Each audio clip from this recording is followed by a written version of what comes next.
ইতিহাস যদি দেখেন বিএনপির, আমাদের কোনো গণহত্যার ইতিহাস নাই, আমাদের কোনো সময় বাংলাদেশের বিপক্ষে অবস্থান করার ইতিহাস নাই। কিন্তু অন্য দুটি বড় রাজনৈতিক দল যদি বলি, তাহলে তাদের ৭১-এর ইতিহাস কি ছিল, তাদের অবস্থান কি ছিল বাংলাদেশ প্রশ্নে সেটাও আমরা জানি, গণহত্যার সাথে তারা জড়িত ছিল কিনা সেটাও আমরা জানি। ২০২৪ সালে আরেকটি দল, তারাও গণহত্যার সাথে জড়িত ছিল কিনা, বাংলাদেশের বিপক্ষে ছিল কিনা সেটাও বাংলাদেশের মানুষ খুব ভালো করেই জানে, আমাদেরকে নাম পরিচয় করিয়ে দিতে হবে না। তো প্রিয় উপস্থিতিবৃন্দ, আরেকটা বিষয় একটু কথা আজকে বলতেই হবে, যেহেতু ঘটনাটি গতকালকে ঘটেছে। আপনারা জানেন যে এই ৫ই আগস্ট জুলাই গণ অভ্যুত্থান দিবসের রাষ্ট্রীয় অনুষ্ঠানে মুক্তিযুদ্ধ বিষয়ক মন্ত্রণালয়ের পক্ষ থেকে আয়োজন করা হয়েছিল। সেখানে আজকে মহামান্য রাষ্ট্রপতি মেজর হাফিজউদ্দিন আহমেদ বীর বিক্রম তিনি প্রধান অতিথি হিসেবে ছিলেন। আমাদের মন্ত্রণালয়ের মন্ত্রী তিনি সভাপতিত্ব করেছিলেন এবং সেখানে সারা দেশের যে আমাদের সারা পৃথিবী থেকে যে বিভিন্ন বিদেশি কূটনীতিবিদ সহ বিভিন্ন উচ্চপদস্থ কর্মকর্তারা ছিলেন এবং অনুষ্ঠানটি ছিল জুলাইয়ের যারা শহীদ পরিবার এবং আহত জুলাই যোদ্ধা তাদেরকে সংবর্ধনা দেওয়া, তাদেরকে সম্মান প্রদান করার জন্য একটা অনুষ্ঠান ছিল।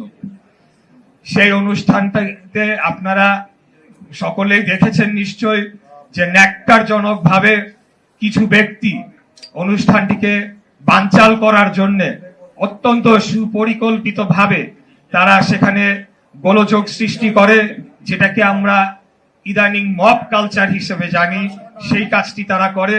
এবং সেখানে অত্যন্ত দুঃখের সাথে বলতে হয় যে একজন মাননীয় সংসদ সদস্য, নতুন যে দলটি গঠন হয়েছে এনসিপি, তার নেতা, সেই একজন মাননীয় সংসদ সদস্য, তার কিছু অনুসারীরা সেখানে খুব সুপরিকল্পিতভাবে গোলযোগ সৃষ্টি করে এবং এমন একটি অবস্থা তৈরি করে যে সেখানে আমাদের বাংলাদেশের সুনাম সারা পৃথিবীতে যে ক্ষতি হয়েছে সেটি অপূরণীয়। কারণ সেখানে উপস্থিত সকল কূটনীতিবিদ যারা রয়েছে তারা ভীত সন্ত্রস্ত হয়ে সেই অনুষ্ঠান স্থল ত্যাগ করে। তারা যে অজুহাত দিয়েছিল, যে কারণটি দেখাচ্ছিল, সেই বিষয়ে আমি বিস্তারিত এখন বলবো না। কিন্তু কোনো মানুষের একটা প্রতিবাদ বা তার একটা মন্তব্য বা একটা মত থাকতেই পারে, বা কোনো একটা বিষয়ে যে দ্বিমত পোষণ করতেই পারে, কিন্তু একটা রাষ্ট্রীয় প্রোগ্রামে সেটা সেই দ্বিমত প্রকাশ করার অনেক সভ্য উপায় রয়েছে। আপনারা লক্ষ্য করে দেখবেন যে আমাদের ওই অনুষ্ঠানে যারা মাননীয় মন্ত্রী ছিলেন, মুক্তিযুদ্ধ বিষয়ক মন্ত্রী আহমেদ আজম খান, উনি রীতিমতো হাত জোর করেছিলেন, কারণ সেখানে বিদেশি কূটনীতিবিদরা উপস্থিত ছিলেন।